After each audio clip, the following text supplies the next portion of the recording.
एक गौर करने वाला वीडियो आया, सोचा मैं आपको भी दिखा दूं, क्योंकि हमें लोग बरकराने की कोशिश करें, किसानों को बरकराने की बहुत कोशिश करते हैं।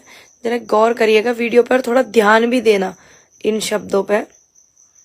ये प्रज्ञा मिश्रा हैं, इंटरव्यू कर रही हैं अजीत प्रताप जी का। बाद में समझा बुझा के यह कानून फिर लाया जाएगा, उसको क्लियरिफाई करते हुए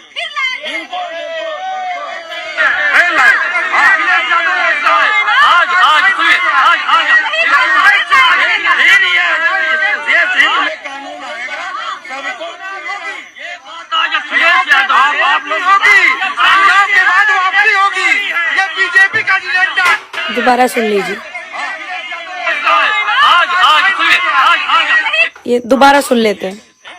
उनको सांत्वना देने के लिए मोदी जी ने यह कानून बिल वापस लिया है और बाद में समझा बुझा के यह कानून फिर लाया जाएगा, उसको क्लियरिफाई करते हुए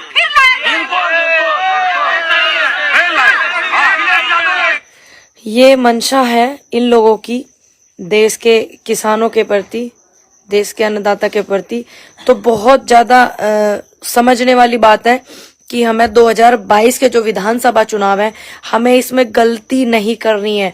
हमें अपने जो वोट का चुनाव है वो अच्छे से करना। देखा, अभी बिल रद्द नहीं हुए हैं, सिर्फ घोषणा की है प्रधानमंत्री नरेंद्र मोदी जी ने कि ये बिल मैं वापस लूंगा। 29 तारीख को संसद सत्र चलेगा, तभी ये रद्द होंगे पूरे संवैधानिक तरीके से।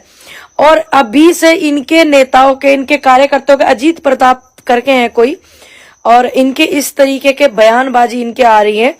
सोचो कि ये दोबारा से अगर यूपी में या देश में आ गए, फिर से अगर आ गए, तो क्या करेंगे?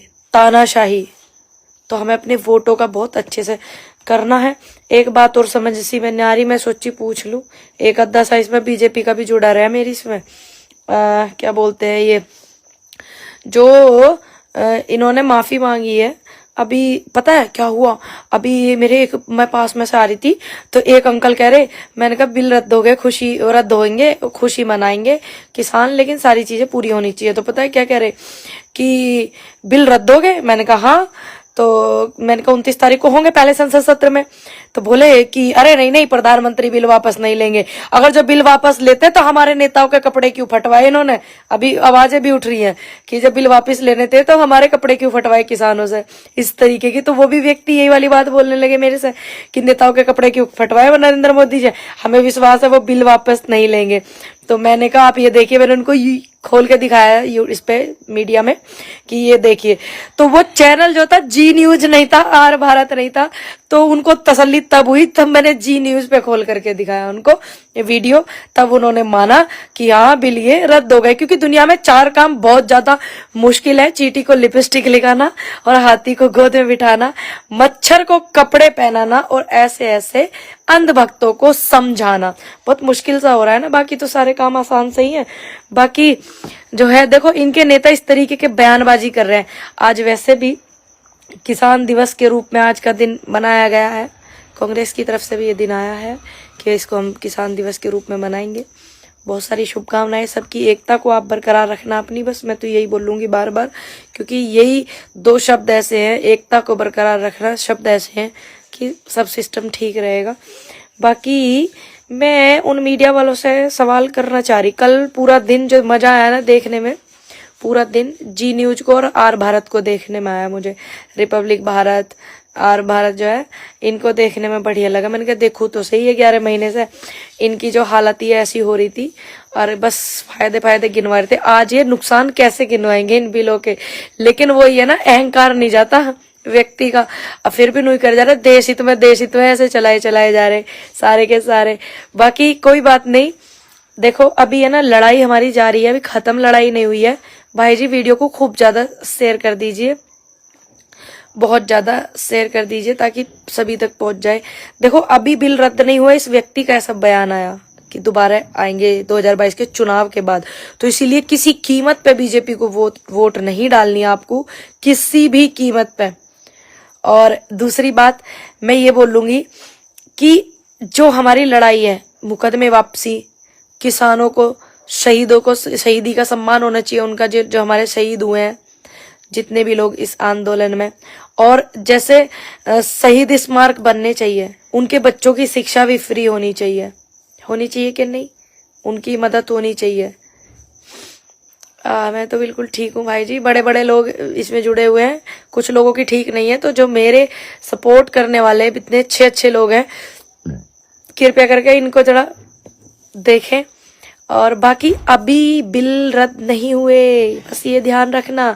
और 29 तारीख में होंगे, उससे पहले इनके ऐसे बयानबाजी तो आप जान लीजिए देश के लिए कितना खतरनाक माइंड में ये वो बना रहे होंगे, देश की जनता के खिलाफ माइंड में अपने कितना खतरनाक प्लान चल रहा होगा जब ऐसे ऐसे बयान आ रहे हैं अभी रद्द ना होने पर भी। तो पता नहीं कुछ ना कुछ तो ऐसा इन्होंने वो कर रखा होगा, जब तो ऐसे लोग ये बयान दे रहे हैं कि बिल दोबारा आएंगे। बिल तो दोबारा नहीं आएंगे, ना आने चाहिए, ना आने देंगे, चाहे सरकार कोई सी भी हो, कोई सी भी, चाहे कांग्रेस की सरकार भी अगर ये बिल लेके आती है तो हम तब भी विरोध करेंगे। ऐसा नहीं करेंगे कि हम पहले बिलों का समर्थन कर दें और फिर आंदोलन चालू हो जाए तो फिर उनका विरोध करें। नहीं, बिलों का हमेशा से इनका विरोध रहेगा, चाहे कांग्रेस सरकार आए तब भी, चाहे कोई सी भी सरकार आवे तब भी। हाँ जी, मैं बिल्कुल ठीक हूँ। राम राम जी, राम राम, राम राम। जय जवान जय किसान, love you from USA. Thank you भाई जी, थैंक यू थैंक यू। बस ये बहुत सारी चीजें हैं जो हमें ध्यान रखनी है 2022 के चुनाव में। कुछ लोग आ रहे हैं नई नई पार्टी बना करके वोट काटने के लिए, तो वोट कटेंगे तो वो खराब हो जाएगा और ज्यादा, और फिर बीजेपी को सपोर्ट हो जाएगा वोट कट जाएंगे तो। और दूसरी बात मैं ये बोलूंगी कि इतने कोई काम है ही नहीं, कोई काम दिलवाई अपनी सरकार से। एक बंदा कमेंट कर रहा है कि तुम जैसे लोगों को कोई काम नहीं है। हाँ, है ही नहीं काम, बेरोजगार है दुनिया, जनता बेरोजगार है, युवा बेरोजगार है। और जो तेरी भाई इतनी चलती हो वहाँ मुंशीगिरी, तो जरा तनक कह दिया जाकर कि वहां पे जो निकालना है वैकेंसी, देश का युवा बहुत बेरोजगार है। ठीक, तुम जैसे लोगों को कोई काम नहीं, तुमसे अच्छा काम हमारा काम है कि हम देश हित में आवाज उठावें, हम देश हित की बात करें। तुम्हारा काम बस विरोध करने का, तुम यही करते रहो, लगे रहो अपने काम पे। परमात्मा करे खूब तरक्की मिला आपको। और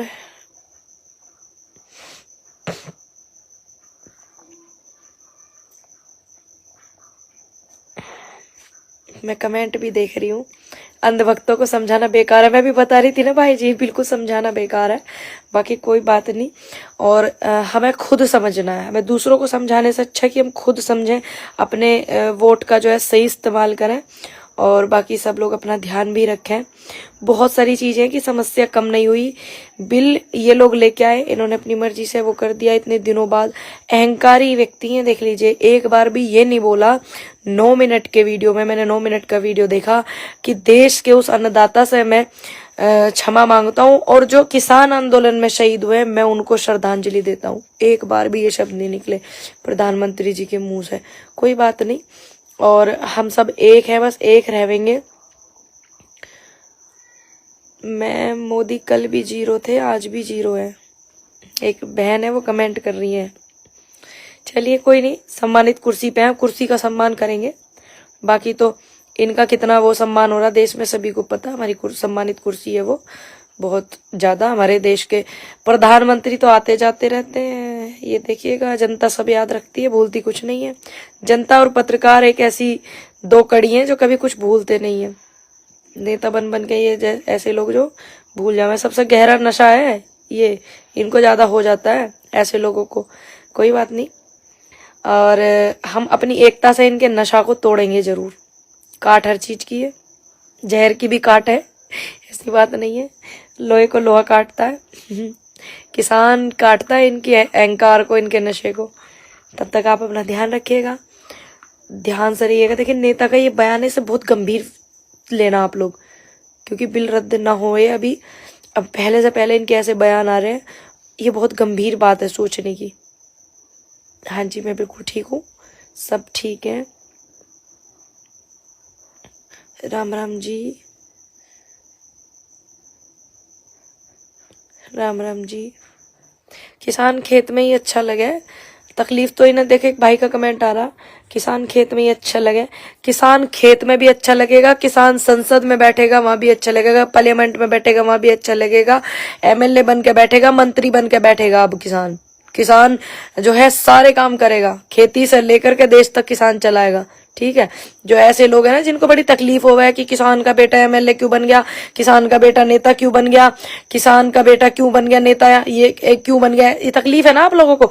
इस तकलीफ का इलाज एक ही है कि किसान के बच्चे चुनाव लड़ेंगे, किसान के बेटे चुनाव लड़ेंगे, किसान के ट्रैक्टर बुग्गी वाले एमपी एमएलए बनेंगे, वो वहां जाकर के बैठेंगे। ये तुम्हारा इलाज है और कोई इलाज नहीं है।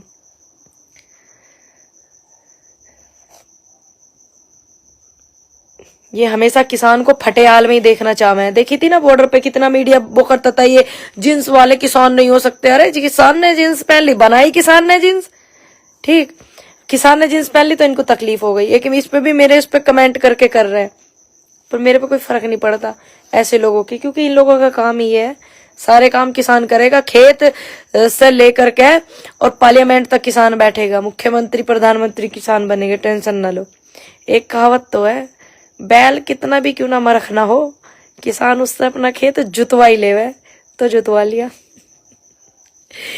बाकी आप सभी समझदार हैं, ध्यान रखिएगा अपना और अपनों का। जय जवान जय किसान, एकता को बरकरार रखना।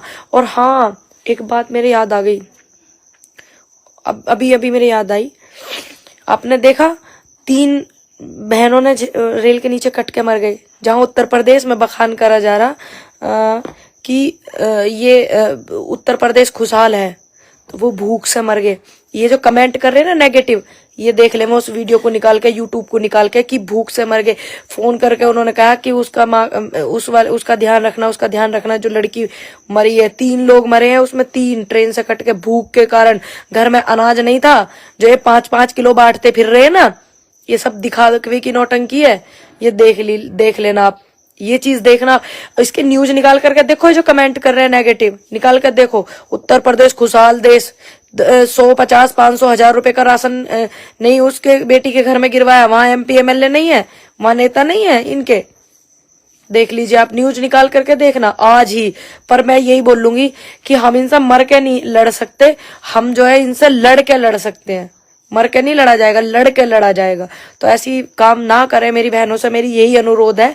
एकदम से मेरी याद आ गई ये वाली बात, सोचा आप लोगों से बता दूं। आप आत्महत्या ना करो, इन्होंने काम गलत किए, इन्होंने कर्म गलत किए हैं, तो ये क्यों नहीं करते आत्महत्या? ये नहीं करते, देख लो, क्योंकि ये चाहते हैं कि किसान आत्महत्या करे, फिर दूसरे उसकी हालत को देखें, मजदूर आत्महत्या करे दूसरे देखें। तो इससे अच्छा जिंदा रहने को विकास लोग समझने लग जाए। ये इनकी पहली नीति है, ये देख लीजिए। आप आत्महत्या मत करो, आप अपने परिवार के लिए, जितना एक देश के प्रधानमंत्री मुख्यमंत्री की जरूरत अपने परिवार के लिए होती है, उतने ही मजदूर के बच्चे की जरूरत अपने परिवार के लिए। तो दोनों अहम है, दोनों बराबर हैं। और एक बहुत सारे लोगों का वो आ रहा था फोन, बहुत सारे भाई का कमेंट भी आ रहा था। एक भाई कह रहे थे कि इसका क्रेडिट उसको जाता है, उसको जाता है, उसको जाता है, उसको जाता है। नहीं, इसका क्रेडिट समस्त किसान आंदोलन को जाता है। इसका क्रेडिट उन शहीदों के परिवार को जाता है, जिनकी शहादतें हो गई, जिनकी शहीदी हो गई, उनको जाता है। रमन कश्यप, गुरिंदर जैसे इतने सारे, गलतान सिंह जी, इतने सारे हमारे शहीद किसानों के बेटे, किसान अंकल हमारे जो शहीद हो गए, उसके बाद भी उनका परिवार हमें हिम्मत और हौसला हमारा बढ़ाता रहा और आंदोलन में सपोर्ट करता रहा। लखीमपुर में नरसंहार हुआ, इसका क्रेडिट उनको जाता है, किसी को नहीं जाता इसका क्रेडिट। इसका क्रेडिट समस्त किसान आंदोलन को जाता है, इसका क्रेडिट समस्त मीडिया को जाता है। न किसी एक पत्रकार को जाता, न किसी एक किसान नेता को जाता है इसका क्रेडिट, न किसी एक व्यक्ति को जाता है इसका क्रेडिट। इसका क्रेडिट समस्त भारत की जनता, समस्त भारत के किसान और उन शहीदों के परिवार और समस्त मीडिया, जो सोशल मीडिया थी जिसने सच दिखाया, उनको इसका क्रेडिट जाता है। सीधी सी बात है। मैं किसी भी एक व्यक्ति का वो नहीं करूंगी इसमें, क्योंकि देश के अन्नदाता ने, सभी ने सपोर्ट करा। ये मेरे विचार है, मुझे नहीं पता किसी को खराब लगे, पता नहीं कौन से नेता को मेरी बात चुभ जाए, मुझे नहीं पता, ना मुझे कोई परवाह कि कौन से नेता को चुभ जाए कि मेरा नाम लेकर के मुझे क्रेडिट नहीं दिया, मेरा नाम लेकर के पूनम ने क्रेडिट नहीं दिया। तो किसी को भी चुभे ये बात, लड़े ये बात, कुछ भी लगे ये बात, लेकिन मैं इसका क्रेडिट समस्त किसान आंदोलन, समस्त किसान परिवारों को ही दूंगी। और उन परिवारों को जिनकी शहीदी हुई, उन मीडिया, सभी मीडिया वालों को, मैं किसी एक चैनल को भी इसका क्रेडिट नहीं दूंगी। क्योंकि जितने भी यूट्यूब चैनल वाले थे, रविश कुमार पत्रकार हमारे, अभिषार शर्मा, इन सब ने उठाई, अजीत जी ने, इन्होंने सब ने उठाई बात, तो उनको इसका क्रेडिट जाएगा सभी को, सभी समस्त पत्रकार, अकेले किसी एक पत्रकार को भी नहीं, उन सब पत्रकारों को। मेरे से पूछ रहे थे कि ये किसको जाना चाहिए क्रेडिट, तो मैंने सोचा बता दूं। एक मेरे भाई हैं, उनका फोन आया था, कह रहे हैं हम अपने चैनल पर कुछ दिखाना चाहते हैं, तो इसका क्रेडिट किसको दिया जाए? किसी को भी नहीं, किसी को भी नहीं, सबको। समस्त किसान आंदोलन को सपोर्ट करने वाली वो महिलाएं जिन्होंने रोटी पकाई बॉर्डर पे बैठ करके, समस्त आंदोलन को सपोर्ट करने वाली वो हर बेटी जिन्होंने आवाज बुलंद करी, किसान आंदोलन को खूब हाईलाइट किया, समस्त उन बेटों को जो किसान बॉर्डर पे बैठे रहे बेटे और इनको झंडे दिखाते रहे और मुकदमे झेलते रहे, सभी को क्रेडिट जाता है। मुकदमे हो जावे थे और पिटते थे पुलिस वाले लड़कों को, जवानों को, तो सभी को जाता है, किसी एक नेता का कोई योगदान नहीं है। समस्त किसान आंदोलन, किसान परिवार का, सबका क्रेडिट है। ये मेरी अपने खुद के निजी विचार हैं। किसी नेता को बुरा लगा हो तो लगाओ, बुरे लगने वाली बातें हैं तो लगानी चाहिए। वैसे मुझे लगता नहीं किसी को बुरी लगे, हालांकि इंटरनल लगेगी, वो मीडिया में आकर नहीं बोलेंगे कि उन्होंने मेरा नाम नहीं लिया। इंटरनल बुरी लगती है मेरी बातें बहुत सारे नेताओं को, कोई बात नहीं, मेरे पे कोई तकलीफ नहीं होती, मुझे कोई प्रॉब्लम नहीं है। मैं जो बोलना था मैंने बोल दिया। समस्त किसान आंदोलन को क्रेडिट है। तब तक आप अपना ध्यान रखना और अपनी एकता को बरकरार रखना। जब भी आप लड़ते हो, आप पे मुकदमे होते हैं, तो आप खुद जीतोगे, आपकी खुद की मेहनत होगी। आते हैं, सभा लगाइए, सभा लगा दिए, चले जाते, लेकिन वहां जो मुकदमे हो जावे रद्द नहीं होते ना, अभी भी नहीं हुए रद्द, तो मुकदमे रद्द के लिए आवाज उठावें। किसानों को सम्मान शहीदी का उनका, जिनकी शहादतें हो गई, उनके बच्चों की फ्री पढ़ाई होनी चाहिए। किसान स्मारक बनने चाहिए दिल्ली में, जैसे बना हुआ है ना दिल्ली में, इस तरीके का जवान स्मारक बना हुआ है ना इंडिया गेट पे, ऐसे ही किसान का भी होना चाहिए। नारा वो कंप्लीट होना चाहिए, जय जवान जय किसान, तभी किसान वाला रह रहा है। जवान वाला तो वहां पे है, लेकिन अभी वो रह रहा है। ये बहुत बड़ी बात है, इसको बहुत बड़ी मात्रा में उठाएंगे। किसान स्मारक बनना चाहिए वहां दिल्ली में। और आप देखना, अभी तक किसी ने ये बात बोली नहीं। मैं देख रही थी सुबह भी, मैंने सबके इंटरव्यू देख लिया। जब तक जिस दिन बिल वापस की बात कही तो मैंने लाइव किया, तो मैंने बोला मुकदमे हटाओ, ये हटाओ, तो फिर सबने बोला, सबने बोला फिर। लेकिन अब किसी ने शुरुआत में जब इंटरव्यू हुआ तो किसी ने नहीं बोला, अच्छी बात है, फिर बोलो, सब बोलो। जैसे जय जवान का लगा हुआ है ना वहां पे शहीद स्मारक इंडिया गेट पे, ऐसे ही जय किसान का भी वहां होना चाहिए, क्योंकि देश का सबसे बड़ा आंदोलन 1947 के बाद चला है।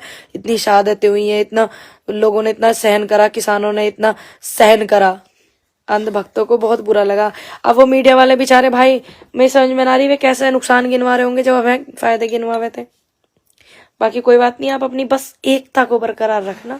आप देखना, आपकी लड़ाई आप खुद जीतेंगे, कोई जिताने नहीं आएगा, आप खुद जीतेंगे एकता को बरकरार रख कर। तब तक अपना ध्यान रखना। राम राम, नमस्कार। वीडियो को खूब ज्यादा शेयर करना ताकि उन तक भी पहुंच जाए जिनका मैंने नाम नहीं लिया है कि इसका क्रेडिट उन्हें मिले। उन तक भी पहुंच जाए। और मुझे ट्विटर पे फॉलो करना ना भूलिएगा, @पूनम पंडित IND, और मुझे इंस्टाग्राम पे भी फॉलो करिएगा, पंडित पूनम 609 नॉन स्पेस। बाकी फेसबुक पे आप मेरी हो ही। और ये जो वीडियो मैंने आपको दिखाई से पूरे गंभीर विषय से सोचना है और पूरे ध्यान से समझनी है चीजों को, क्योंकि इनको समझाना नामुमकिन है। हम समझदार हैं, आप समझदार हैं, आप समझेंगे, ठीक है। और ये वीडियो वहां तक पहुंच जाए जो चाहते थे कि ये हमारे नाम के वो करें।